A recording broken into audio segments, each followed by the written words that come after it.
Welcome back, everybody. It's Professor Marinos, and we're going to keep on thinking about ion exchange and adsorption by diving a bit more into the electrostatic mechanisms by which ions can become sorbed to surfaces.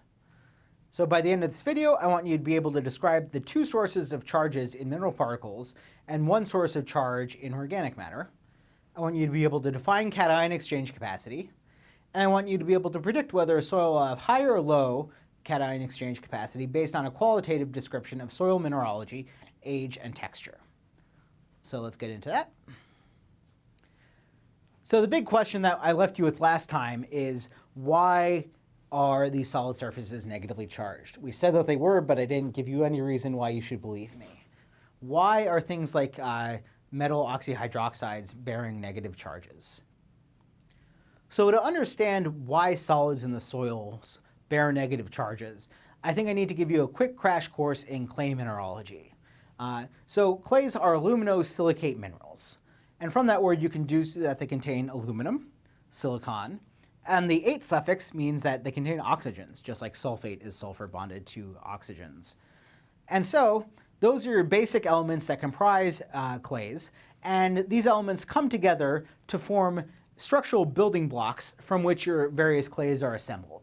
And these two building blocks are silicon in a tetrahedral configuration and aluminum in an octahedral configuration. And I want to consider both of these in turn. So silicon, you recall, has 4 electrons in its valence shell out of a complete complement of 8. How do I remember this? Well, I can just look at my periodic table here. The noble gases such as helium, neon, and argon all have a full valence shell, 8 electrons. And I can simply count backwards from argon, 7 electrons in valence shell, 6, 5, 4, until I get to silica. And so you'll recall that when atoms bond with each other, they bond to form full valence shells of electrons. And so the fact that silicon has 4 electrons in its incomplete valence shell means that it can donate or receive either 4 electrons to get to either 0 electrons in its valence shell or 8 electrons in its valence shell. And in this case, it donates its electrons when it bonds with oxygen, because you'll recall that oxygen is a very strongly electronegative element. Silicon is a weakly electronegative element. And so silicon can donate 4 different electrons to 4 different oxygen atoms in order to have a full valence shell. And this results in this silicon bearing a +4 charge. And so these oxygens surround the silica in this manner shown here, which forms a tetrahedral shape if you just pretend that each oxygen is a point on this tetrahedron. And so this is kind of an abstraction that you often see drawn in figures of clays. So this is tetrahedral silicon. Aluminum, on the other hand, has how many electrons in its valence shell? It has 1 less than silicon. So it has 3 electrons in its valence shell. And aluminum also is in a very electronegative element. And so when it bonds with oxygen, it also gives up its electrons to form a +3 ion. And these oxygens that surround this aluminum each get half of a charge. I don't want to get into the physical chemistry reasons for this, but each one of these, it doesn't bond with 3 oxygens to share its 3 electrons. It bonds with 6 of them, and each of them gets a partial charge from the electrons. So the electrons split their time between Florida and New York, or between oxygens. And this results in an octahedral shape. You have these 4 corners on one plane, and then you have these 2 electrons on another plane. And this is illustrated in this figure right here. So just to recap, 2 building blocks. You have tetrahedral silicon and octahedral aluminum. But you'll notice up here that oxygen has, it's deficient 2 electrons in its valence shell. 1 electron deficient, 2 electrons deficient.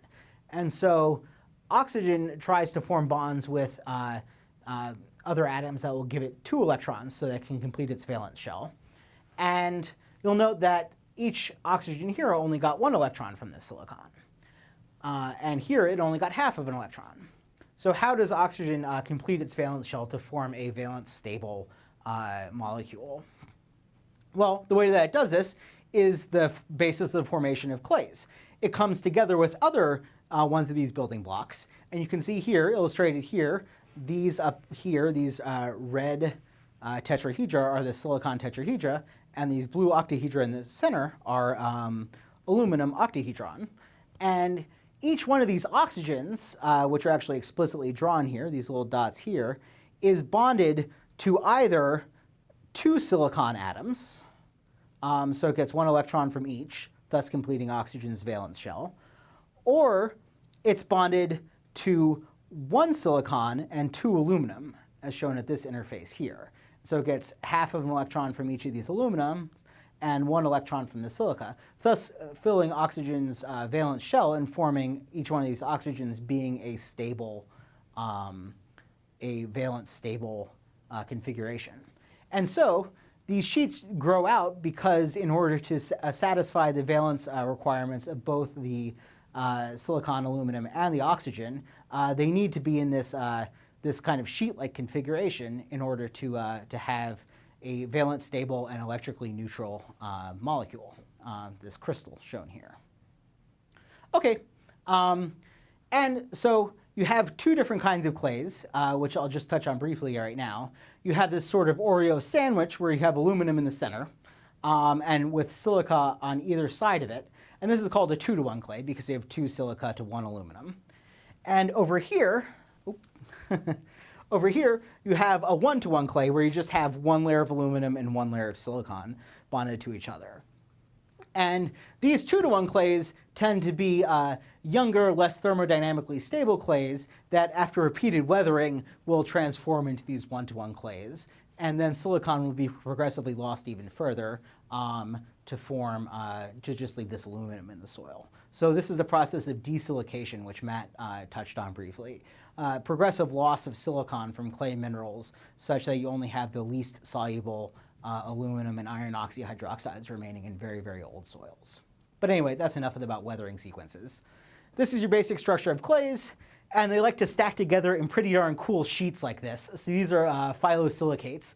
Phyllo is Greek for leaf. Silicates are the minerals that we're talking about. And you have like these little, stacks of, they look like paper kind of stacked up with each other. And these are just stacks of these minerals that form together. So each one of these sheets represents one of these little Oreo sandwiches right here.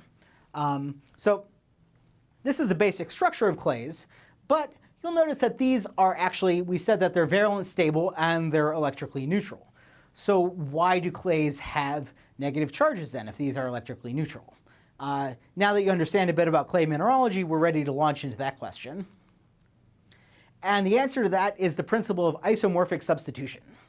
So picture, again, we have our tetrahedral silicon building block right up here. And this silicon, we said, has a +4 charge in the center.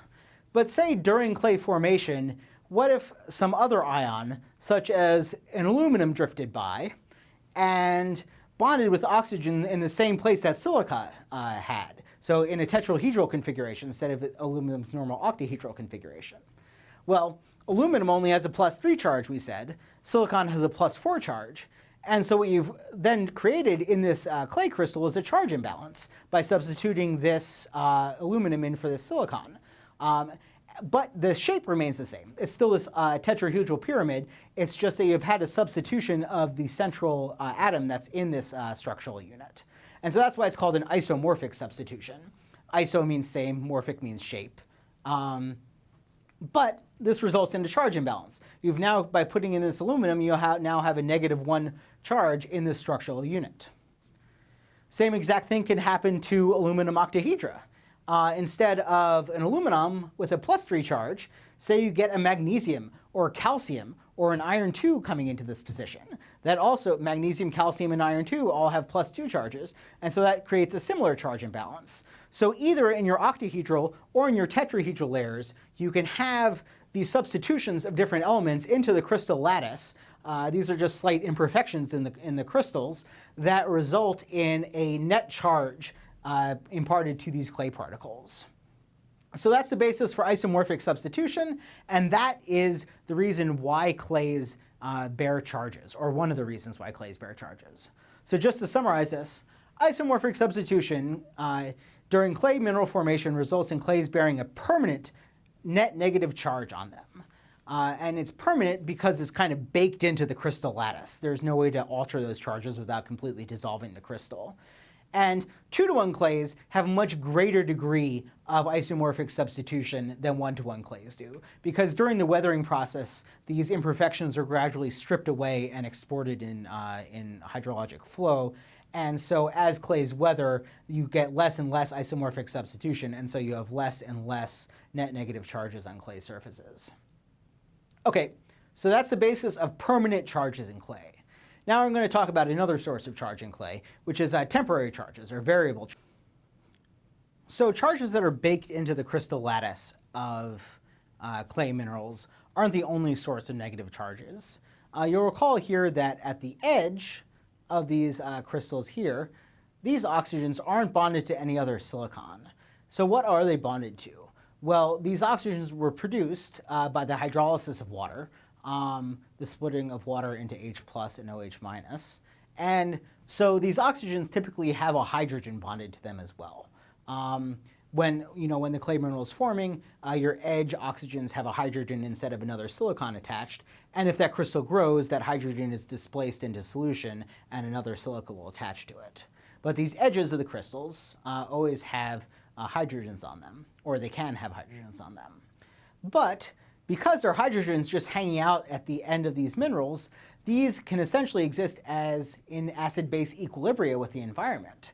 And depending on the concentration of protons in solution, you can have the loss or gain of protons attached to these edge oxygens. And so this is the basis of variable charge. And it's variable because the charge of the edges of the clay crystals depends on the concentration of protons, or the pH of the soils. So this diagram kind of outlines this. This is a goethite crystal, an iron oxyhydroxide crystal, that has a hydroxyl group attached to an iron. This is the edge. This is the terminal iron on that. And if you're at, say, a very high pH, what will happen is because you're at a high pH and you're at equilibrium, the soil is at equilibrium with the proton concentration in the water, you have a hydroxyl that will come along and grab this proton from this oxygen, leaving you with a negative charge. And so now this oxygen is lacking its proton. The proton is balancing out the charge, and now you have an O minus at your edge that's bearing a negative charge. So this happens at high pHs. At circumneutral pHs, you might have the reprotonation as your proton concentrations increase as pH decreases. This proton might reattach, forming this electrochemically neutral hydroxide attached to this iron. And at acidic pHs, you might have even another proton come by and create an edge charge that is positively charged. And this positively charged edge charge can in turn counterbalance any of the negative charges that exist in the crystal lattice. So it depends on the pH. You can go from at high pH, you go from having a negative charge at your edges to slightly lower pHs, you have a neutral charge. And then at quite acidic pHs, you have a positive charge on the edges of your clay crystals. And so this is the basis of what we call variable charge in the soil system. Okay, so the last source of charge that I want to talk about in solid phases is charges due to acidic functional groups on organic macromolecules, such as this cartoon organic macromolecule that we've been coming back to all class. And we've previously discussed this in terms of this ability of these organic functional groups, such as carboxylic acid here and phenol over here, to contribute protons to solution. So they act as weak acids in a solution. But these functional groups can also exist on a solid phase, like a leaf that's in your soil or something, or a dead root. And they can have the same sort of acidic function in there, in being a solid phase. And so what happens is you have carboxylic acid here. This might, under neutral to high pH conditions, it will lose a proton. And by losing that proton, contributing that proton to soil solution and contributing to acidity, what you have now is a negatively charged carboxylate group that's attached here. And so organic matter is a huge source of negative charges in soil, simply due to the deprotonation of surface functional groups. They give their protons to solution, and then this organic molecule becomes net negatively charged. So not only do clays have charges from isomorphic substitution and from variable charges, but organic molecules also bear variable charges. Note there is no permanent charge in organic molecules. This is all strictly based on variable charge due to the loss of protons on surface functional groups. So just to give a key concept, the pH of a soil system determines the amount of variable charge borne by the edges of clays on organic macromolecules, is your take-home point from this.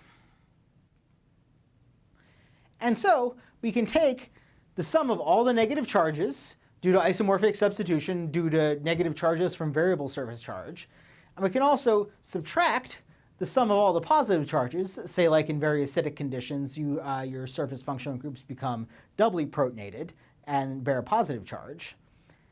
And the sum of these two quantities here represents the net negative charge of a clay or an organic molecule, or considered in the bulk as a soil.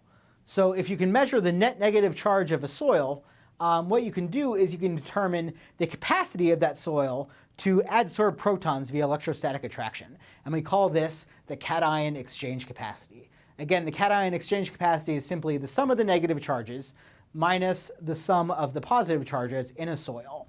And this is a key indicator of soil fertility, and it's something that you can measure in a soil just on a per gram of dry soil basis, for instance.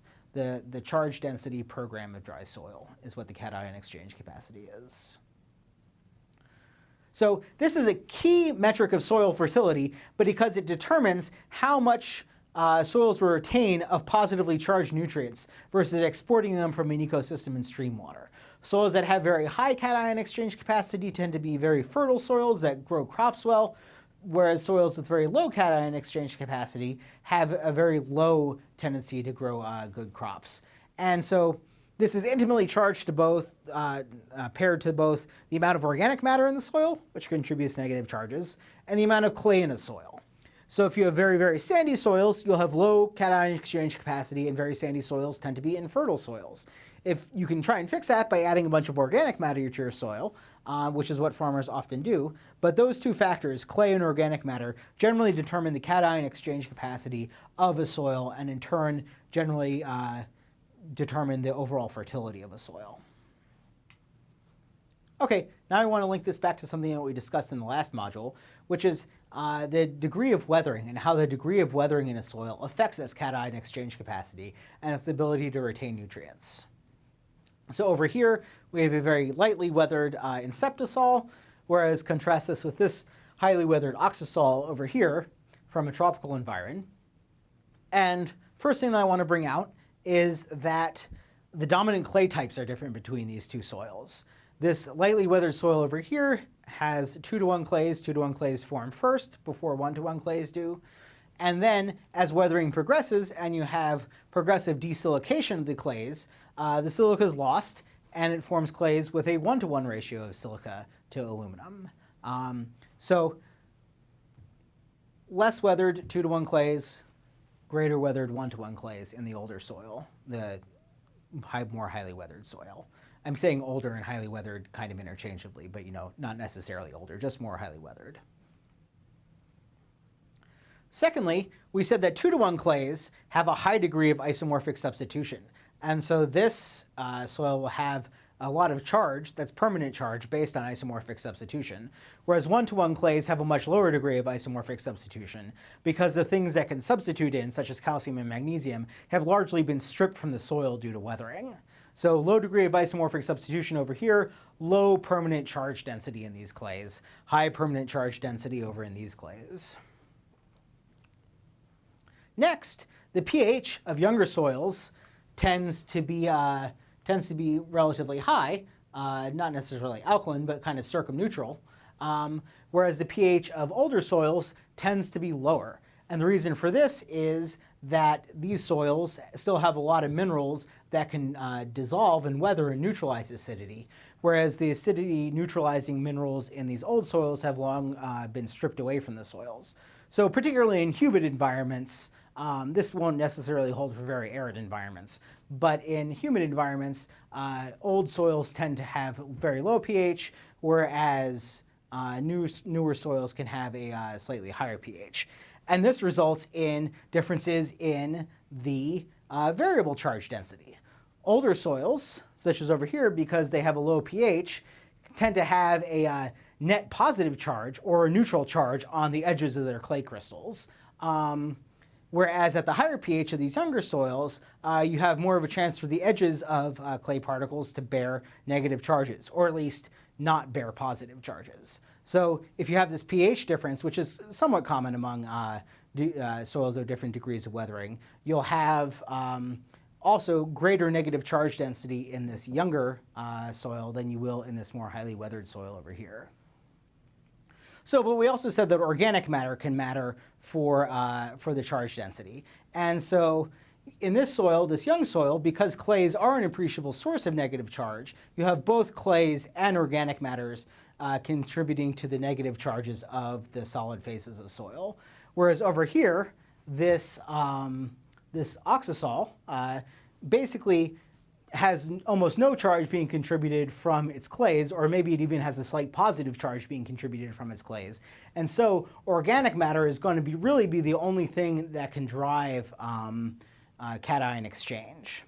And so just to bring this all together, all four of these factors, the dominant clays, the degree of isomorphic substitution, the pH of these soils, and the relative contribution of clays and organic matter, we can surmise that a highly weathered soil has a low to even negative cation exchange capacity. It might even have a slightly positive charge, but it might have just a very weakly negative charge, whereas younger soils tend to have a much higher degree of cation exchange capacity. So this is kind of the link between the degree of weathering, the age of the landscape, and how well soils retain nutrients.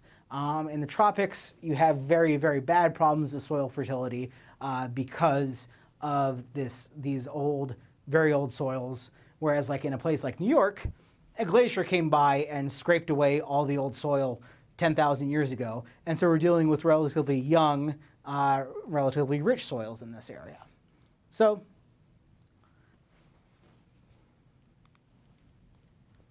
okay, so I've said a lot now about why solids in the soils bear negative charges, but we haven't really gotten to the question of why certain cations sorb to soils, and some sorb only very weakly and some sorb very strongly. And the answer to this has to do with the charge density of these ions. And the charge density is simply a measure of how concentrated the electrical charge imbalance is within an ion. And concentration is simply amount divided by volume. And the same way that charge density works just like any other concentration or any density. You have simply the charge of the ion, or the number of electrons that aren't paired with a proton in that ion, divided by the radius of the ion. And the radius of the ion might include the hydration shell around it if it is an outer sphere complex. If it's an inner sphere complex, it'll just include the ion itself. And so this charge density is what primarily drives the degree of sorption. So how much stronger some things will sorb than other things. What elements sorb the most and what elements sorb not that much. And there's a general order for this. I'm not going to get into the reasons why these elements differ in their charge density, other than you'll notice that the strongest ones, which I'll show right here, have more than one charge on them. So aluminum has a +3 charge, sorbs very, very strongly. But it's just important to note that aluminum sorbs more strongly than hydrogen, sorbs more strongly than calcium, which sorbs more strongly than magnesium.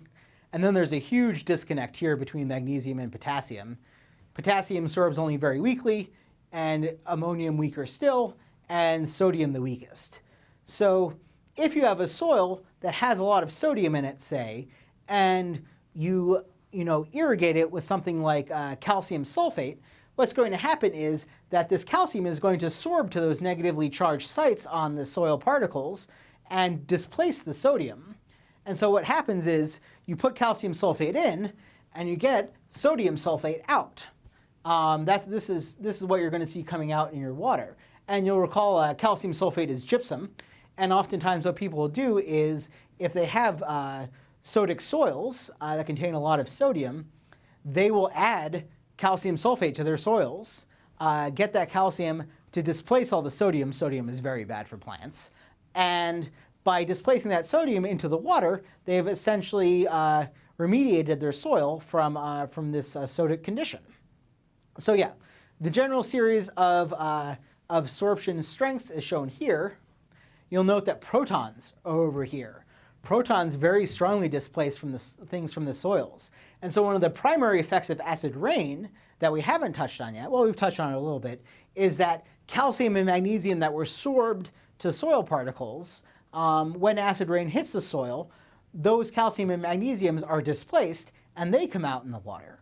And so this is an acidifying process of the soil that results in the loss of calcium and magnesium fertility. And the loss particularly of calcium fertility has pretty dramatic implications for plant health, particularly things for like red spruce, which was shown all across the northeastern United States to experience very severe stress as a result of acid rain. And the mechanism of that stress was the fact that calcium was being stripped from the soil and the plant was calcium deficient, and that exposed it to greater, that made it more susceptible to cold stresses in the environment.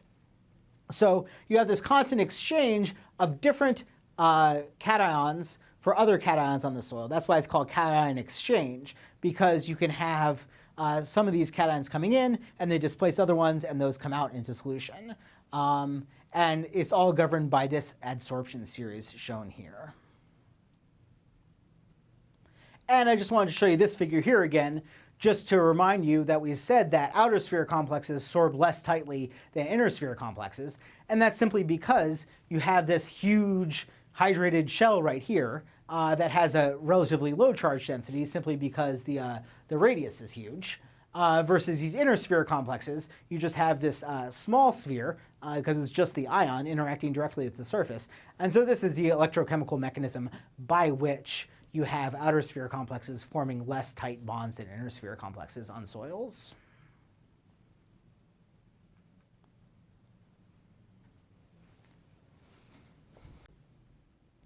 So the last topic that I want to talk about in this lecture is how you measure sorption in the soil. And one of the most common approaches that we use is what's called a sorption isotherm.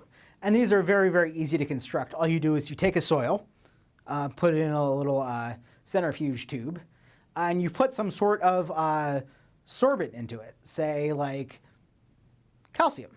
Great choice.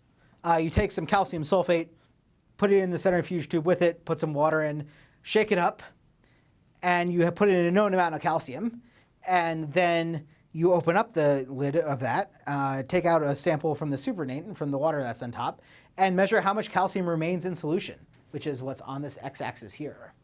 And you know by difference, you know the amount of calcium that you added, and you know the amount of calcium that remains, and what's left is the amount of calcium that was sorbed to that mineral surface. And so these often display very nonlinear relationships.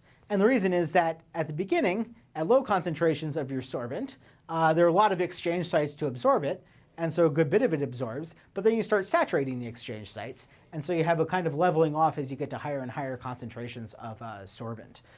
So yeah, this is a sorption isotherm, and this is strictly equilibrium controlled. This is just equilibrium chemistry. But the tricky thing is that because you're dealing with an inhomogeneous mixture, you know, like every clay isn't a perfect like model clay, but you have like an inhomogeneous mixture of a bunch of different clays in any given soil sample. And so what this means is that there's not really one K value that can control these reactions and predict this, you know, analytically. There's no way to kind of like walk into a system and know exactly what the shape of this curve is going to look like. And so even though this is equilibrium chemistry, the fact that you have soil is a very inhomogeneous and complicated mixture of different minerals, basically the only way to determine the shape of this curve for any given sorbent is a empirical examination where you perform this experiment and actually measure it. So that's all I have for you about electrostatic mechanisms of sorption. Next time we're going to talk about not electrostatic attraction, but covalent bonds between ions and mineral surfaces that can also form a different kind of sorption. So I'll see you then.